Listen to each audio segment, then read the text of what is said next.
Hello everyone, welcome to This Day. It is Friday, August 7th, August 14th. August 7th is last week. Feels like we just did this a week ago, but here we are. It's August 14th. Welcome to the program. Are you excited about football season? Well, you know what? I'm going to tell you right now on the show today, Sports Corner Cole Young, he's going to give you a preview. Cole's happiest in life when it's football season. I've noticed that in working with him for a few years now. He also gets very frustrated about mid-season when the Broncos aren't doing as well as he'd hoped, but he really, really enjoys football season. He's going to do a football preview for us. Also on the show, XL Neurosurgery and Spine with Dr. Jeffrey Raw is going to be here also, so stay tuned for that one. Right now, though, we want to keep you informed about what's going on with our DirecTV service, and we got some important information about the new DirecTV Information Hub. Residents can now access the village-specific DirecTV Information Hub that brings together package information, channel lineups, upgrade options, support resources, and other helpful information in one convenient location. Now, this has been created just for the village, folks. This isn't some place they're taking you to DirecTV. This is on our village website. See the link at the bottom of the screen there? You go to there, and it tells you all about what's going on right here in the village. You can also go onto our village website and find this new DirecTV Information Hub under the news area and click on that link for yourself instead of writing that one down. But make sure you do that because it has great information about what's going on and all the transitions and can answer a lot of questions for you. Right now, though, let's go to our weather forecast, and we've got a great forecast for you. Look at that. Remember last week when it was August 7th, it was very warm heading into the weekend and really hot advisories? Well, it's a lot cooler now. We've got low 80s instead of those high 80s, and the humidity's kind of cleared out as well, so we have a little cooler feeling in the air as well. So we got low 80s through the weekend and into next week where we start to bump up a little bit on Monday and Tuesday, but right now we've got a great weekend ahead. Let's take a look at our sunrise, sunset. Beautiful picture of some egrets. Looks like, what is it, night heron and egret. Okay, those are two different birds, apparently. There you go. This is at Seaport Village, downtown San Diego. Thank you very much, Hope Bullock, for sending us this picture. Sunrise this morning was 6:12. Sunset tonight is going to be 7:38. The days are getting just a little bit shorter here. We got a couple of meetings to tell you about. Then when we come back, we'll be talking to Dr. Jeffrey Raw from XL Health. Stay with us.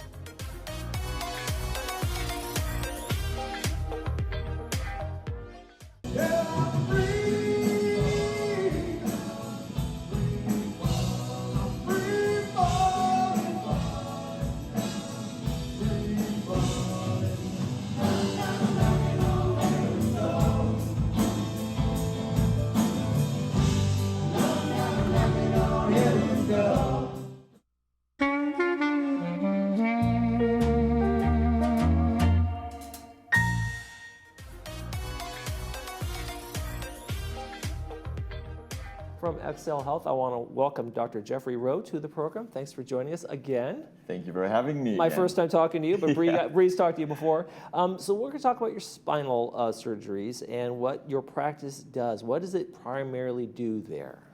So we take care of conditions related to spinal aging. Okay. So meaning that with all moving parts, your joints and your discs, right, they all wear down at some point. Mm-hmm. So it's very similar to what happens with your car. Right. So if you think of the tire tread as cartilage, it wears down to like, oh, we got problems here.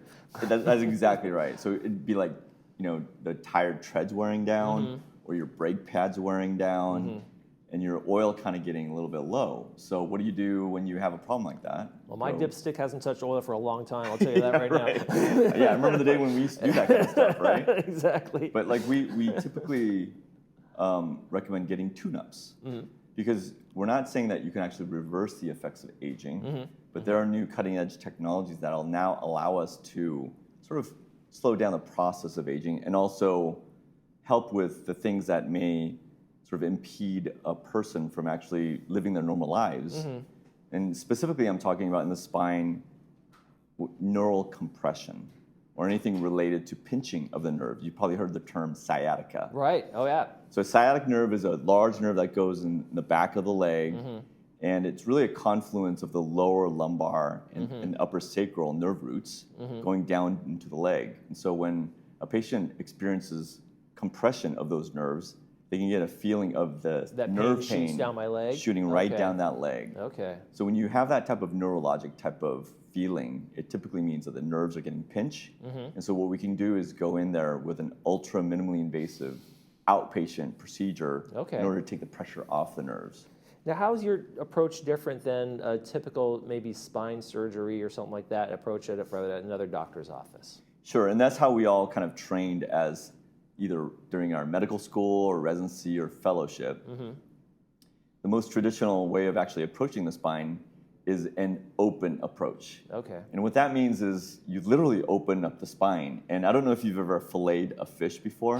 That does not sound fantastic in terms of a comparison. It's very similar to what traditional Wow, open okay. spine surgery is, meaning that historically, because spine surgeons would need to look at the spine, Okay. because we didn't have anything to magnify the appearance of the spine, you'd have to make a big open incision and literally fillet open the spine, and then perform a procedure called a laminectomy.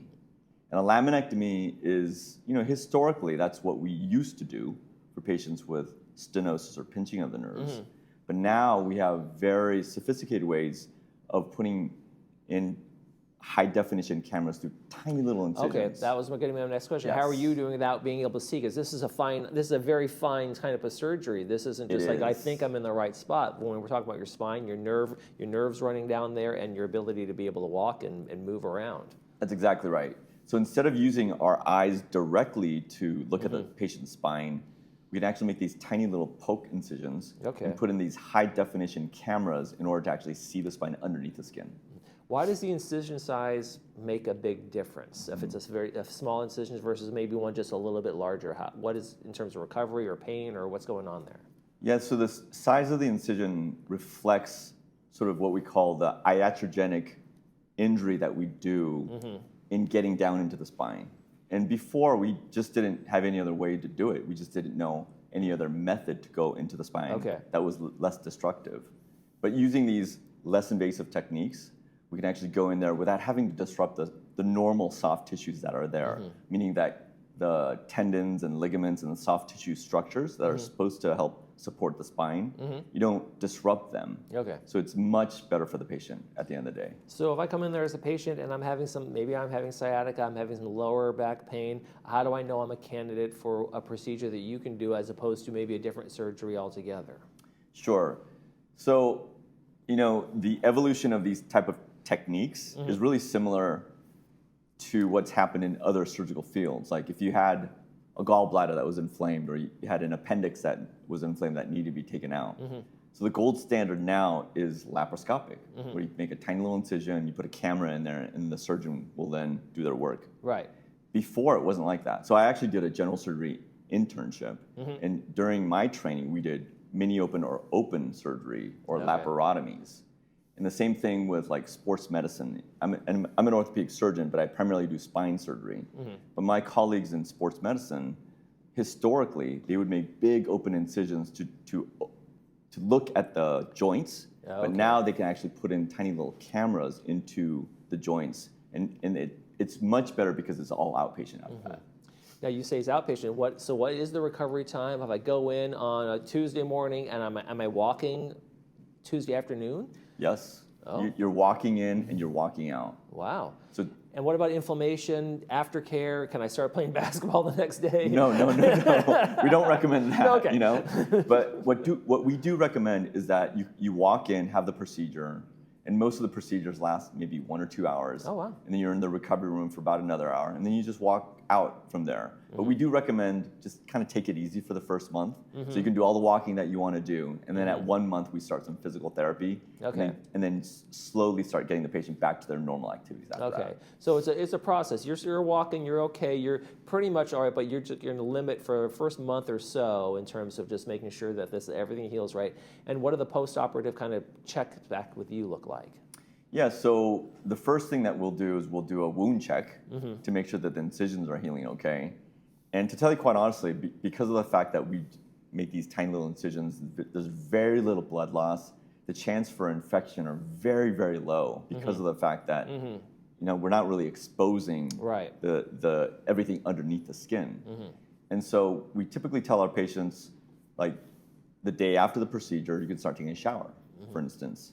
And then after that, you can do all the walking that you normally do, as much as you could potentially tolerate. And then they come back to us, typically within the first 2 to 4 weeks for a wound check. So we just take a look at the incision and then do a neuro check to make sure that neurologically they're doing okay. And then at 1 month, we start some physical therapy. And then we typically see them back at 6 weeks, 3 months, 6 months, sometimes a year, sometimes 2 years, depending on what type of surgery that they have. Okay. And what's the age range in terms of, like you said, there's this wear and tear on your body? What's the average, as we get to what age do we start thinking, hey, I'm having some pain to the point where I'm going to maybe need a procedure like this? It can be as early as your teens if for instance, you have disc herniation or you have scoliosis that you are born with. But typically, most of our patients are somewhere in their sort of 40s to 50s. Okay. And historically, we didn't even think about operating on patients that were in their 70s, 80s, maybe even 90s. But what's happened now is that because of the fact that we're doing these procedures less invasively, it's opening up opportunities. Because if you can think about that, if you have medical conditions that sort of preclude you from having big open surgery, where there's a lot of blood loss, and a lot of postoperative pain and disability, and you're in the hospital for several days to a few weeks, that can be very, very demanding on someone with a lot of medical issues. But because of the fact that we've really taken this spectrum from this open to ultra minimally invasive endoscopic, that's getting to the point where we're getting close to doing what's considered needle-based procedures. Wow. With some non-surgical colleagues, our pain management specialists, they typically do most of their procedures with a needle. But we're getting to that point where it's almost becoming equivalent to that. Yeah, and I think people when they hear about spinal surgery, they think of the rods and the pins and those things that used to be a big part of what those surgeries were. That's all there was. But now it's a lot different with this minimally invasive process. Correct. And it's not that you cannot use those technologies. Right, if need be. If need be, but only if you need. Because what's happening now is because we're finding out that these approaches, these less invasive approaches that can be done on an outpatient basis, less is better, less is more. So we get the biggest bang for a buck by just going in there, taking the pressure off the nerves and helping them with the sciatica and hopefully with the back pain as well. Fantastic. Dr. Jeffrey Rowe from XL Health. If you have some inquiries, folks, make sure you contact them on the phone number there on your screen and the website. Dr. Rowe, thank you for coming in today. Thank you very much, Michael. Appreciate it. Thank you. You're watching This Day. We'll be right back.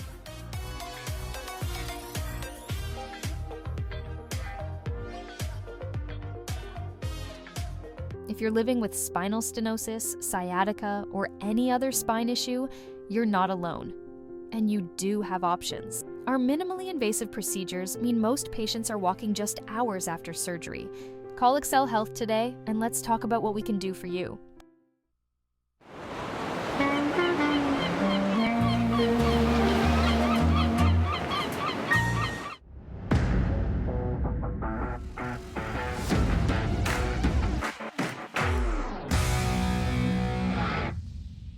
Hello and welcome to this Friday's episode of Sports Corner. I'm Cole Young, and as promised, today will be my 2026 NFL season full preview. I'll go division by division and talk about the teams that I think will do well, not do well, and everything in between. I'll end the episode like I always do and make my way too early playoff predictions. Last year, I only predicted 8 out of 14 playoff teams correctly, so I'm going for 9 or more this year. Let's dive right in. Starting in the AFC, the West is going to be the top division in this conference, maybe even in the league. To start, not only did this team finish the 2025 season 14-3, and I've talked about this part ad nauseum since the end of last season, but the Denver Broncos were just 1 game away from a Super Bowl appearance last year. Now, quarterback Bo Nix is back to fully healthy, and the Broncos' offense only got better after they acquired the Miami Dolphins' top wide receiver Jalen Waddle in a trade this offseason. On top of their bolstered offense, their defense is looking to continue their dominant reign. Denver had the top defense in the league, racking up a league-best 68 sacks. I expect this team to be one of, if not the top team in the NFL this year. Standing in their way stands the top team in the NFL of just about the past decade, the Kansas City Chiefs. The Chiefs are coming off of a severely underwhelming season, where they finished with a 6-11 record. This was in large part due to star quarterback Patrick Mahomes tearing his ACL midseason. But now, Mahomes is set to start the season off strong, and the Chiefs added defending Super Bowl MVP running back Kenneth Walker from the Seattle Seahawks, which will be a large addition. Their defense did lose key players like Trent McDuffie, but I still expect them to be in the playoff contention towards the end of the year. The team that always seems to be right there in the playoff conversation but never fully delivers is the Los Angeles Chargers. With quarterback Justin Herbert, wide receiver Ladd McConkey, and the addition of former Miami Dolphins head coach Mike McDaniel as their offensive coordinator, the Chargers, on paper, should be a top offense in the league if they can avoid the injuries that have plagued them in past years. The last team in this conference is an interesting one. The Las Vegas Raiders were arguably the worst team in the NFL last year. Now, after an offseason that saw them change their entire coaching staff, somehow retain their star player after an almost trade, sign a ton of free agents, and securing the Heisman-winning quarterback with the top draft pick, the Raiders have all the parts of a playoff team. I do think they will be a dark horse this year, but I expect the defending champion Denver Broncos to win this division again. Heading north, the AFC North is always one of the toughest divisions. The Baltimore Ravens have been one of the best teams in the league year after year, although it does feel like their window is starting to close. They did just fire longtime head coach John Harbaugh and brought in former Chargers defensive coordinator Jesse Minter to take the helm of this team. That could be the spark this team needs to finally get over the hump and make a Super Bowl. Quarterback Lamar Jackson will look to lead this team again, and his top target, wide receiver Zay Flowers, signed a massive contract extension to remain in Baltimore. So I expect them to be right back in the playoffs yet again this year. Right on their tails, though, will be the Cincinnati Bengals, potentially. I say potentially because when healthy, quarterback Joe Burrow is a top 5 quarterback in the league, and he has the best wide receiver duo in the NFL with T. Higgins and Jamar Chase. The issue is, Burrow has struggled to stay healthy. On top of that, the Bengals have had one of the worst defenses in the league lately. They did take strides to address that issue this offseason, though, by adding key players like Boye Mafe and Dexter Lawrence. If healthy, the Bengals could return to the postseason for the first time since 2022. The other half of this division will be interesting to watch, both for good and bad reasons. First, the good. The Pittsburgh Steelers, who have made the playoffs every year since 2022, should pick up where they left off. However, after another first-round playoff exit, the Steelers fired longtime head coach Mike Tomlin. They brought in Mike McCarthy to reunite with quarterback Aaron Rodgers, who announced this will be his final NFL season. They did add playmakers like wide receiver Michael Pittman Jr., and their defense will most likely be one of the best in the league yet again. I expect them to be in the wild card conversation later this year. Now, the bad side. The Cleveland Browns have an overcrowded quarterback room, and at the time of this taping, have not yet figured out who's going to be their starter. The best player, possibly in franchise history, Myles Garrett, was traded to the Los Angeles Rams this offseason. They do have some strong young players like Harold Fannin, Denzel Ward, Jared Verse, and a few more. But I still don't think this is the year the Browns turn it around and make the playoffs. The AFC South is an odd one. It's full of 4 teams that have a lot of potential and have somewhat underperformed as of late. First, the Houston Texans were a top 3 defense in the NFL last year, which is the main reason they won a playoff game. But quarterback CJ Stroud has yet to play as well as he did in his rookie season. With all the talent in the world on offense, including the addition of running back David Montgomery, I expect the Texans to be a solid team this year. The defending champion of this division, the Jacksonville Jaguars, are primed for another strong year. They looked like Super Bowl contenders for a little while last season before falling just short to the Buffalo Bills in the playoffs. Quarterback Trevor Lawrence has played very well lately, and their defense has quietly been strong in recent years. I predict the division title will be a toss-up between Houston and Jacksonville, but I think the Jaguars will have the edge. The next 2 teams in this conference both have boom or bust potential. The Indianapolis Colts were the actual Super Bowl favorites for the first 2/3 of last season, racking up a league-best 8-2 record. Then, after quarterback Daniel Jones got injured, they lost 7 straight games, finishing the year at 8-9 and somehow missing the playoffs. While they haven't announced their Week 1 starting quarterback yet, they still have one of the top running backs in the league in Jonathan Taylor. I expect them to be a middle-of-the-road team, maybe a wildcard team at best. The Tennessee Titans were statistically the worst team in the NFL last season and finished with a 3-14 record. But since then, they cleaned house with their coaching staff, bringing in coaches with a proven track record. They added offensive weapons like Wan'Dale Robinson. They even did a complete rebrand, adding new uniforms and changing their logo. Most importantly, though, quarterback Cam Ward showed flashes of greatness in his rookie year and will look to build on that this offseason. While this team probably has the ceiling of a wildcard team, I think they need one more full year before they become a full-fledged playoff team. Lastly, in the AFC, we have the AFC East. I'll keep it short and sweet with this conference because it should be pretty straightforward. Josh Allen, James Cook, and newly added DJ Moore will be out for vengeance and look to lead the Buffalo Bills back to an AFC East title. Behind them will be last year's AFC champion, the New England Patriots, although I do expect them to underperform a little bit compared to last year. Quarterback Drake May might hit that third-year slump, and with a much tougher schedule than last season, the Patriots have a harder road to the playoffs. Rounding out this conference are the Miami Dolphins and the New York Jets. And, to be blunt, if these two teams combine for 15 wins, I would be very surprised. Weirder things have happened, but I expect the Dolphins and Jets to be at the bottom of the AFC table. So, here are my 7 AFC playoff teams. I think the Broncos, Bills, Jaguars, and Ravens will be the division winners. Then, the 3 wildcard teams will be the Texans, Chargers, and Bengals. I think the Raiders, Chiefs, Patriots, and Steelers will be right on the cusp, and the Jets, Dolphins, and Browns to round out the bottom of this conference and the league. Now, heading to the NFC, and starting with the strongest conference, the West.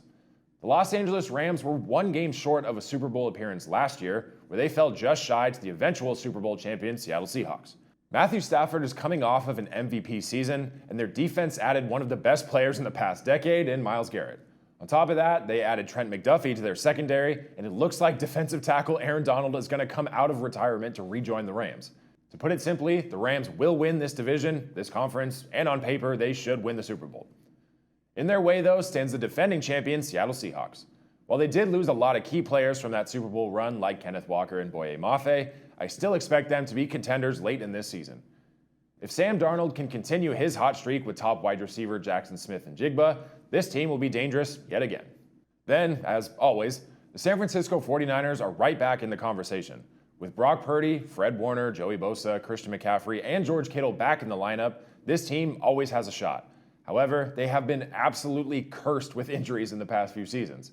They added future first-ballot Hall of Fame wide receiver Mike Evans to the mix, which will be a welcome addition to their offense. If this team can stay healthy for even 11 out of 17 games, they'll be in the Super Bowl conversation. And at the bottom of this division and possibly conference and maybe even the league are the Arizona Cardinals. The Cardinals finished last season with a 3-14 record. Quarterback Kyler Murray left to join the Minnesota Vikings, and veteran Jacoby Brissett is slated to be the starter this year, although rookie Carson Beck has looked pretty promising in the preseason. They did add running back Jeremiah Love in the draft, which should add a boost to their offense, but I don't think it'll be enough. Look for them to miss out on the playoffs again this season. In the East, I expect things to be shaken up. The Philadelphia Eagles, after winning the Super Bowl in the 2024 season, were eliminated in the wild card round of the playoffs by the 49ers last year. Star wide receiver A.J. Brown left for New England, and it seems this is a prove-it year for quarterback Jalen Hurts. I still think they have the potential to be a playoff team, but their dominance in this division is slowly coming to an end. Waiting in the wings to take the crown are the New York Giants. With John Harbaugh brought in as head coach, this team looks pretty promising. Young talent like Jackson Dart, Cam Scatabo, and Malik Neighbors will be the centerpieces in a pretty solid offense. If everyone stays healthy, this team could make a playoff push. The Dallas Cowboys are stuck in a loop of mediocrity. It seems to be the same formula year after year. Dak Prescott, CeeDee Lamb, and George Pickens are dominant offensive weapons. They win a few close games, the league expects them to make the playoffs, then they lose in horrendous ways and miss out on the postseason. I'm not sure how or when this will change, but I expect the Cowboys to be out of the playoffs yet again. The Washington Commanders are a team to watch. Quarterback Jaden Daniels led them to an NFC Championship game in his rookie year, but due to several injuries last season, Daniels and the Commanders underperformed. They still are loaded with talent like Daniels, Terry McLaurin, and now Stephon Diggs, and have a solid shot at a postseason run, but time will tell. This division is completely up for grabs, and if I had to pick one team to win it today, I'd say the New York Giants. The NFC North will be the best division to watch this season, in my opinion. The Chicago Bears were legitimate Super Bowl contenders last year before losing in a heartbreaker to the Rams in the playoffs. With Caleb Williams and head coach Ben Johnson, this Chicago offense is going to be dangerous. Their biggest hurdle will be the other juggernaut teams in their division, but I expect them to claim the NFC North title again this year. If not the Bears, the next team to win this division could be the Detroit Lions. The Lions have been a top team in the league year after year. With Jared Goff, Jahmyr Gibbs, Amon-Ra St. Brown, Sam Laporta, Jameson Williams, and more on offense, they have a shot to reclaim their title of the highest scoring team in the league again. They underperformed last year and had a few last-second heartbreaking losses that cost them a playoff spot, but I expect them to head back to the postseason this year. But here's the fun part. There's a third team in this division with Super Bowl aspirations.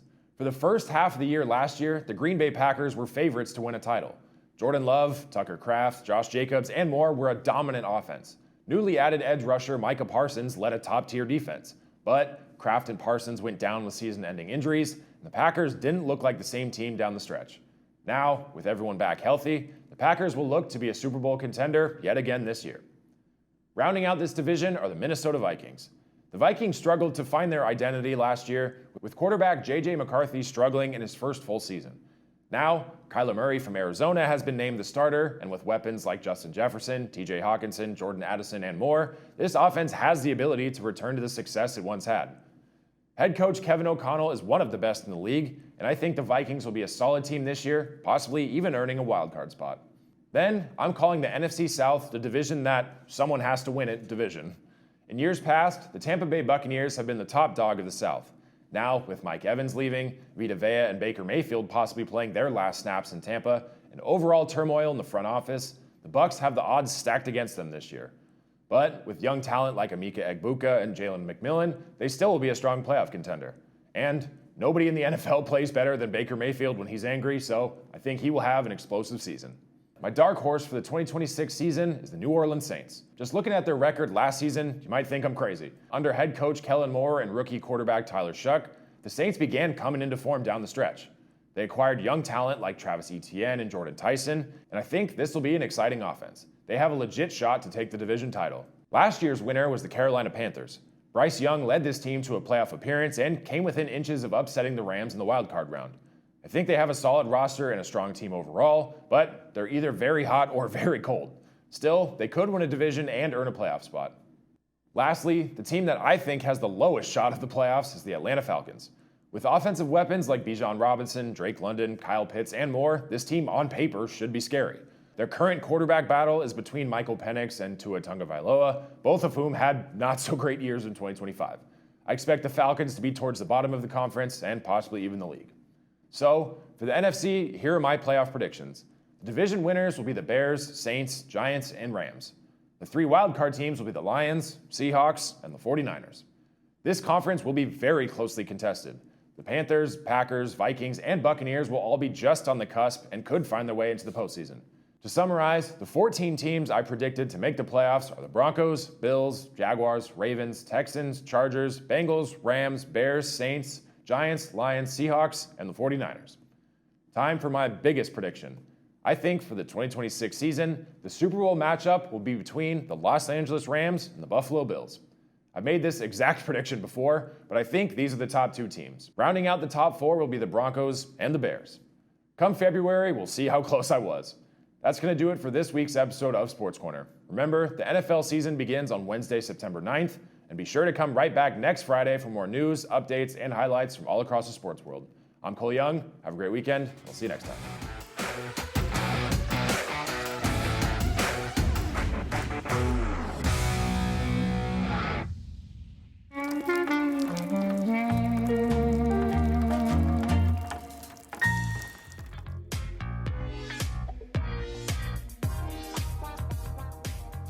Welcome back, everybody. Let's talk movies. We got some good ones for you. On Friday today, The Best of Enemies. It stars Sam Rockwell. And then on Saturday, we have Appaloosa, a great Western starring Ed Harris and Renee Zellweger.